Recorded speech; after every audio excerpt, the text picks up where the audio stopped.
Umuulan. Paano na lang? At saka nandito na yung bus ko. Ano na naman ako din eh.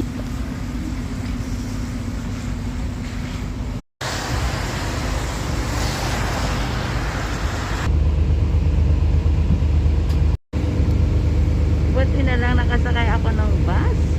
My goodness. Dahil lakas ng ulan. Namili pa naman ako. Oh my.